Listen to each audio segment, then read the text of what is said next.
I never thought I'd be here. This seemed impossible, but here we go.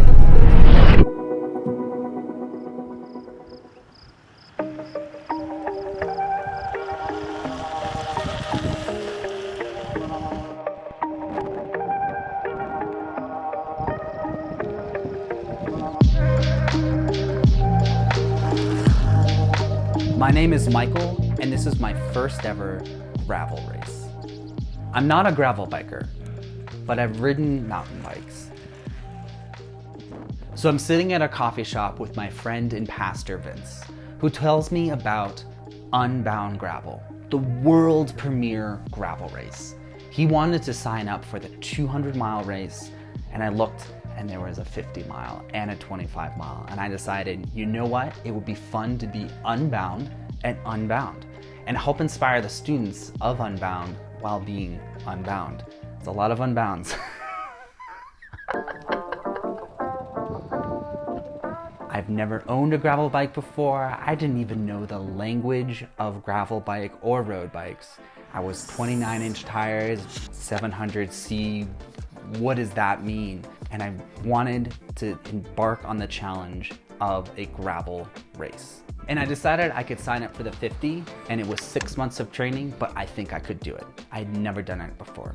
So I convinced my friend Tim, another Unbound staff and alum, to sign up with me for the 50. Hi, I'm Tim Fisher, and I'm from Northern Indiana. I happen to have some pretty cool friends around the country. One of them is Michael from Colorado. Michael contacted me a few months back and asked if I wanted to do a gravel race with him in Kansas. And as an avid cyclist and a runner, I couldn't help but say yes. So here I am. And then Vince signed up for the 200. Unbound Gravel is so popular that there's a lottery system, and we didn't know if we were gonna make it in. So when the results came back on lottery day, Vince and Tim made it in, but I didn't. So I got on the waiting list. I knew I would race this summer if it was an Unbound Gravel or some other race. And being on the waiting list, I still somehow got in. And so now all three of us were going to Kansas, and this was happening. Gravel racing and gravel biking is completely different. And I was really curious about learning the new language of gravel and road bikes. Things like they measure their wheels in centimeters versus inches. 700Cs means 29-inch wheels in mountain biking. The clipped-in pedals, the over the handlebars, the brakes, the way that the bike was shaped, everything was different. And because you were riding longer distances, nutrition became important. So things like gummies and gels and electrolyte solutions, all of these things that I'd never thought of before or needed to worry about now became critically important. With Unbound Gravel, it was the race itself that was a challenge. This race is known for popping tires. The Flint Hills and their hard gravel arrowheads made it so that tires, punctures were common. So things like, what did a tubeless tire mean? How to fix tires on the road, making sure that I had the right supplies, all new language for me. I had never done any of this before. I just hopped on my mountain bike and had fun. And then when it broke, brought it to the shop. So needless to say, I was in the bike shop dozens of times trying to learn how to get the right gear, make sure that I had the right bike, make sure that I purchased the right bike, put the right tires on, had my tires punctured, get the tires fixed, get the right supplies. Because when I was racing on this race, there was no backup. It was just me, my bike, and the stuff that I brought with me, and I needed to be prepared.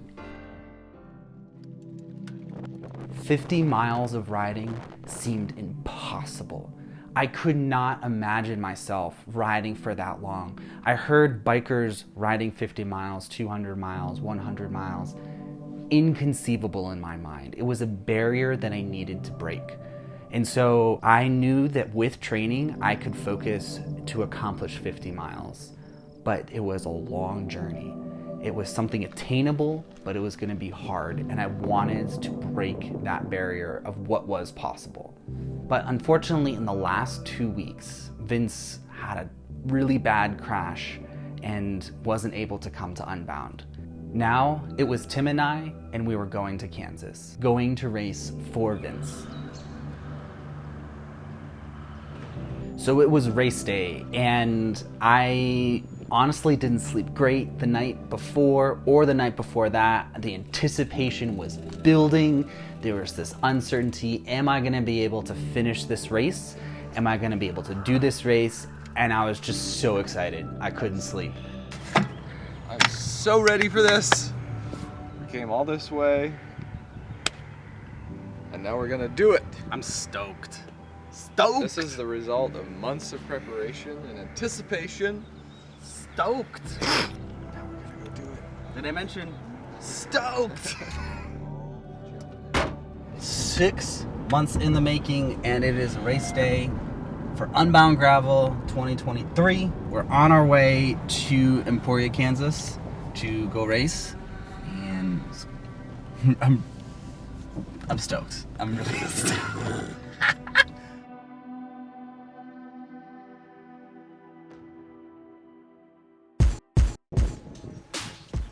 As soon as we arrived, I got all the stuff assembled, and the excitement was palpable everywhere. Are you ready? Are you ready? That's all I'm ready.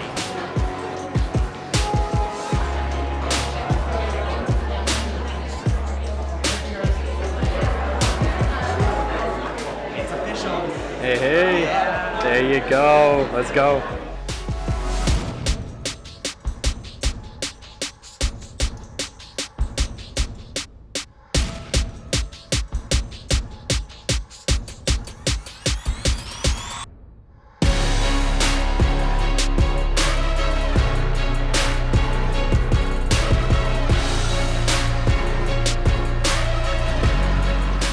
Tim and I get all our camera gear on, we're ready to go, and we sit there with less than 5 minutes to go. The announcer's cheering on, and the crowds are talking, and we're just so pumped and ready to get going. 5 minutes, 4 minutes, 3 minutes, the last minute happens, and the countdown starts, and everyone starts cheering, and the energy, and then launch.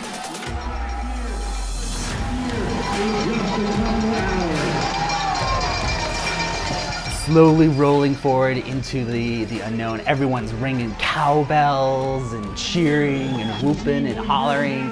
It was so exciting. The energy was just everywhere. It was so much fun. And for the first 4 miles, we're riding in this huge pack of people. Energy and cheering and everything. Dude, that's so sick. Here comes the gravel.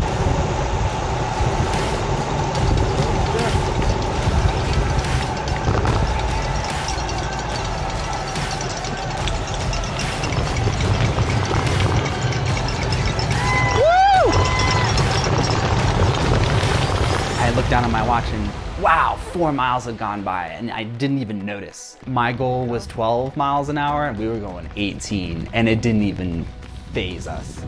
Cheering, whooping and hollering, and we were on the way.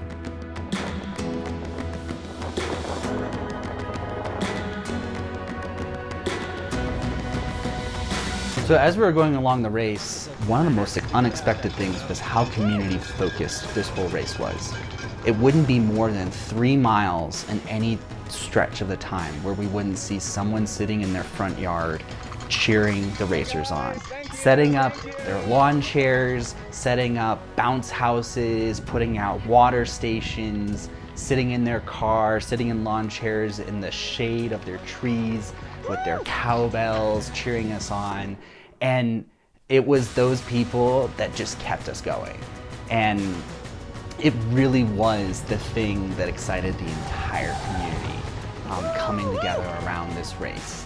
All of the volunteers helping out, making this happen. It was really, really encouraging.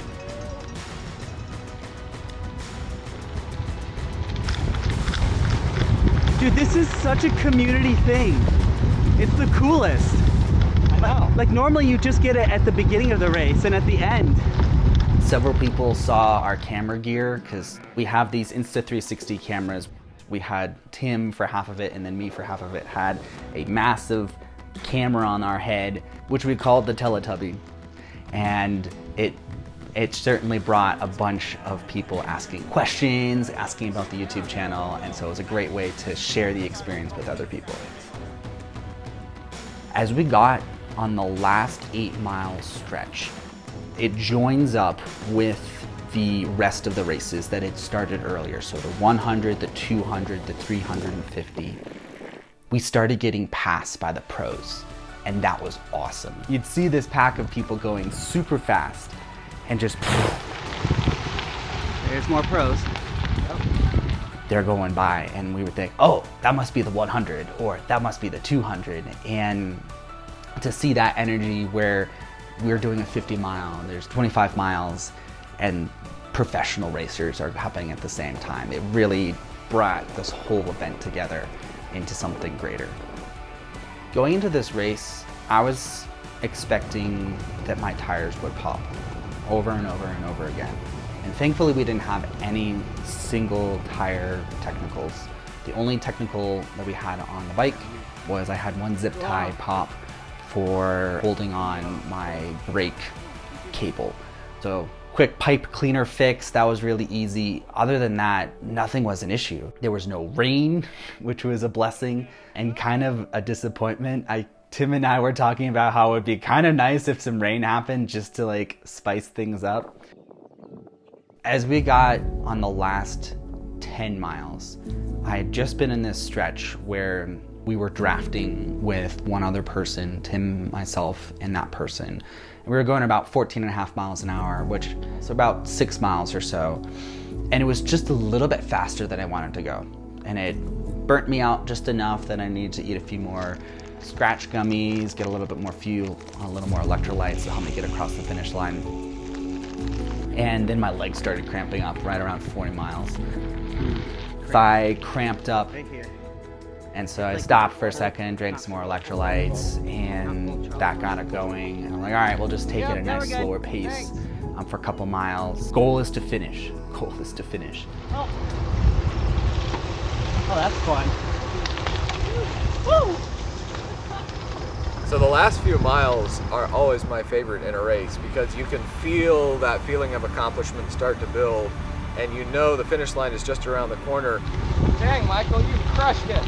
Seriously, you too, bro. Yeah, powered on. Having never ridden gravel yourself. And this is what it all comes down to. Woo! Woo! Yeah.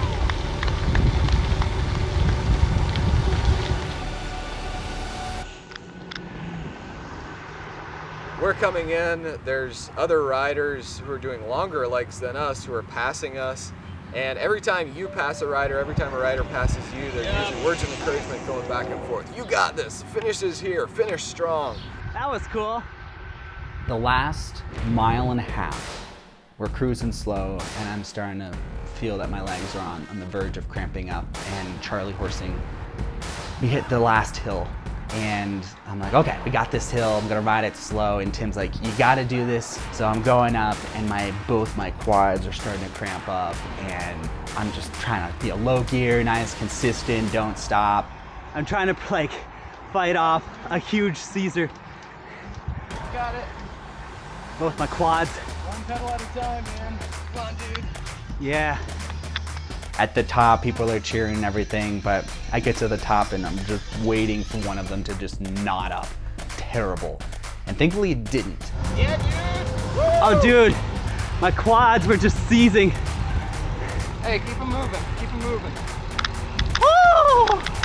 Oh! But as I started riding down, I'm like, ow, ow, ow, with each pedal. But it eventually cleared up, and it didn't matter because we got into the realm of the finish line. And that's when stuff really turns up a notch because you can hear the bells in the distance, you can hear the crowd cheering, you can hear the announcers, the music, and that's when the adrenaline starts to kick back in. I think I can hear the crowd. I can hear the crowds. Let's finish side by side. Finish side by side, finish strong. Do it. 49 and a half miles, 50 miles into this race, all at once that tiredness starts to melt away. We turn and we hit that final stretch, and we're just in the middle of the street. They have it all corridored off, there's crowds on either side, and then it's just all in. And so that's when we pick up speed and we hit that finish line, and then there's just the euphoria of being in that moment, of celebrating that this is what it looks like to live a dream and to bring it to reality. It's awesome. You go through the gate, and there's people everywhere screaming and shouting and cheering. You hear the end, and you're so close. And Tim and I rode side by side and just started speeding up in the last stretch and finished side by side with all the energy, no cramps, nothing. It's just like, we had done it. 51.9 miles, the longest I'd ever ridden on June 3rd at the Unbound Race.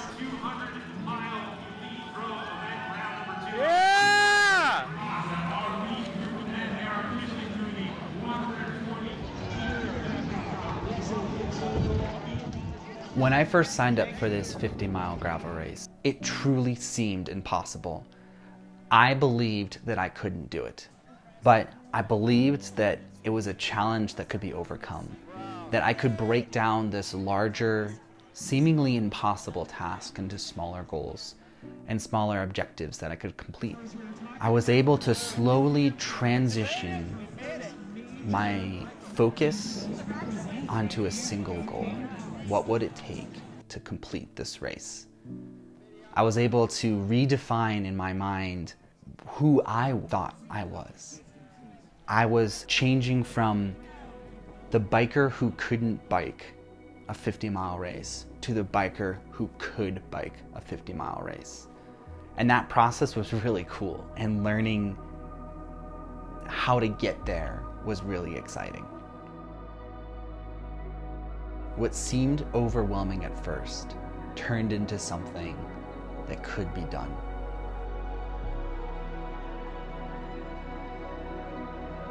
If you found this video helpful or inspiring some way, leave a like, because it really helps the channel and it helps us share this content with more people.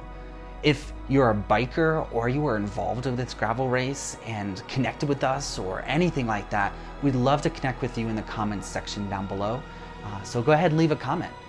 While we were learning by doing, our media team was also learning by doing, creating this video. So go ahead and check out this behind the scenes video right here of our media team learning how to film an international gravel race. Learn by doing, be unbound.